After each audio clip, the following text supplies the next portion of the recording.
కేదారి వృక్షము వంటి నీ పురుషుడెక్కడా? అడవి వృక్షముల వంటి వాళ్ళెక్కడా?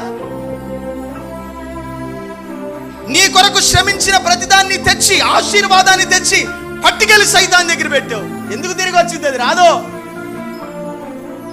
వాక్యం అర్థం చేసుకోగలిగితే సేవకుని ఆంతర్యం అర్థమవుతుంది, ఏం మాట్లాడదలుస్తుంది. మనకి దేవుడిచ్చిన ఆశీర్వాదం అంతా దెయ్యాల పాదాల దగ్గర పెడితే ఎందుకు తిరిగి వస్తుంది సార్? నీ ఆరోగ్యం కూడా తిరిగి రాదు.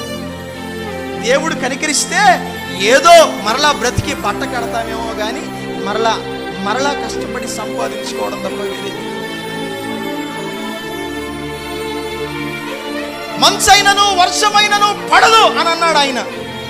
ఆ మాట అన్నప్పుడు వీళ్ళందరూ ఫీలింగ్ ఏంటి తెలుసా? మంచు పడకపోతే వర్షం పడకపోతే ఆల్రెడీ మన దగ్గర కావాల్సినంత ధాన్యం ఉంది, ఆల్రెడీ పంట పండింది, 7 సంవత్సరాలుగా పండిస్తున్నాం, యాడికి పోతే అనుకున్నాడు.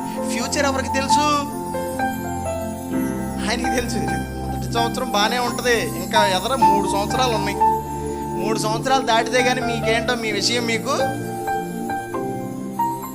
ఆయన మాటను దాటి చేయగలిగిన శక్తి ఎవడికి లేదు. చూశారు, మొదటి సంవత్సరం అయింది, 2వ సంవత్సరం అయింది, 3వ సంవత్సరం అయింది. 3వ సంవత్సరానికి వచ్చేసరికి మొత్తానికి తినటానికి కూడా లేకుండా అయిపోయింది. చచ్చిపోతున్నారు, ముసలోళ్ళు బతకట్లేదు, రాజుగారికి ఏం చేయాలో అర్థం కావడం లేదు. అప్పుడు దేవుడు తనను తాను ప్రత్యక్షపరుచుకున్నాడు. తగిన సమయం వచ్చినప్పుడు, సమయం రాదు, తనను తాను ప్రత్యక్షపరుచుకుని అన్నాడు, అబ్బాయి డైరెక్ట్గా వర్షం పడు అని అంటే కుదరదు. మరి ఏం చేయాలి? నన్ను నేనేంటో, నా శక్తి ఏంటో, నేను ఏమై ఉన్నానో వారు కన్నులారా. మరి ఏం చేయమంటావు? వీళ్ళు వెనకాల పడ్డారుగా, ఆ అడవి వృక్షం వంటి మొత్తం జనాన్ని తీసుకురమ్మని అక్కడికి.